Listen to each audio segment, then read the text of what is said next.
You walked to your front door this evening, slipped a small metal key into the lock, and stepped inside. You kicked off your shoes, turned up the thermostat, and sank into your couch, completely insulated from the cold, the wind, and the dark outside. You didn't think about it. Shelter is so permanent and effortless now that it's basically invisible. But 300,000 years ago, at the edge of a dark primeval forest, that simple feeling of safety was a luxury that did not exist. No doors, no locks, no heating, just a howling wind, freezing temperatures, and the absolute certainty that if you couldn't find a way to shield your body from the elements and the predators of the night, your journey and your bloodline ended right there. For almost all of human history, surviving the night meant risking everything, and you had nothing to shield you except what nature provided. Today, we live in climate-controlled skyscrapers and suburban houses with double-pane glass. We build massive cities in freezing tundra and baking deserts alike. Shelter is so absolute that we treat it like a birthright. But for hundreds of thousands of years, the cold and the dark were the ultimate bottlenecks of human survival. And that one limitation shaped how we lived, where we migrated, and how we learned to redesign the earth itself. So, let's start with the problem, your body. Humans are incredibly resilient, but we have a major design flaw. We are fragile tropical primates. A bear has thick fur to insulate against the sub-zero cold, a turtle has a hard shell to retreat into, and a wolf has a body designed to sleep in the snow. You have thin, sensitive skin and almost no natural insulation. Our bodies are terrible at conserving heat. To survive in anything but the warmest climates, we have to actively trap a pocket of warm air around us. In a cold world, we are constantly radiating away our most valuable asset, our body heat. So, how did we do it? Starting hundreds of thousands of years ago, early humans began migrating out of their warm ancestral homelands in Africa. To reach the rest of the world, they had to cross freezing mountain ranges, damp valleys, and the brutal, wind-swept steppes of Europe and Asia. Today, we look at these landscapes and see cozy mountain towns and scenic fields, but to our ancestors, they were freezing barriers that would kill an unprotected human in a single night. They didn't survive by waiting for evolution to grow them fur. Instead, they survived by developing an incredibly deep, creative understanding of materials, learning to build artificial climates where nature offered none. The problem is, nature doesn't usually provide nice, ready-to-use caves. They're rare, damp, dark, and often already occupied by powerful predators like cave bears and hyenas. If you wanted to survive, you couldn't rely on finding a cave, you had to invent one. In the wind-swept plains of what is now modern-day France, nearly 400,000 years ago, early hominins took their first fragile steps toward architecture.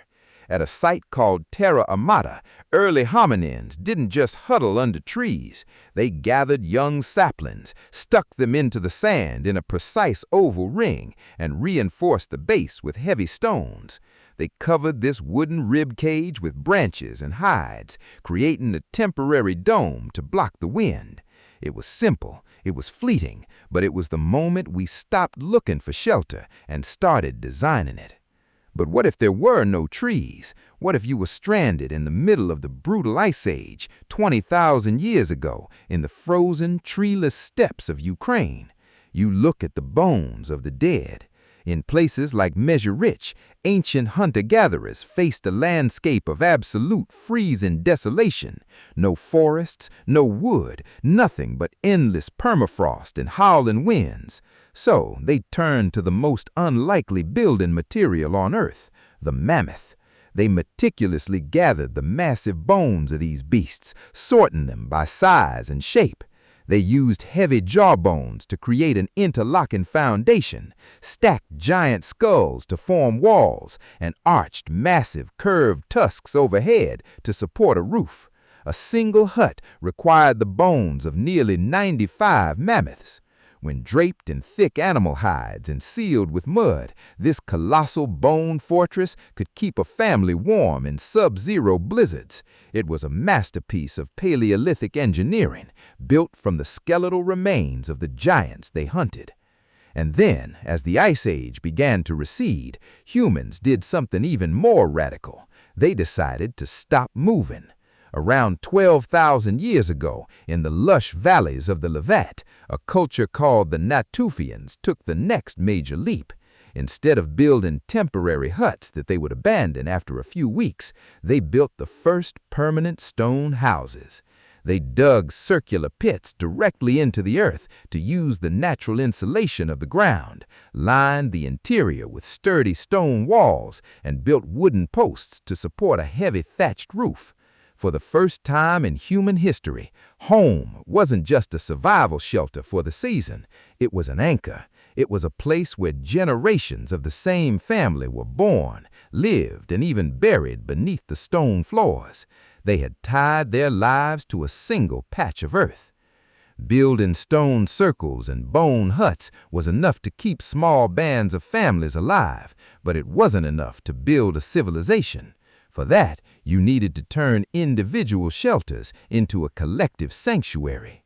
Around 9,000 years ago, on the plains of Anatolia, a prehistoric community built Çatalhöyük. They didn't just build separate houses, they engineered a massive honeycomb-like town of mud brick homes packed tightly together. There were no streets, no alleys, and no front doors. Instead, the roofs of the houses served as the streets. You walked across the rooftops and entered your home by climbing down a wooden ladder through a hole in the ceiling.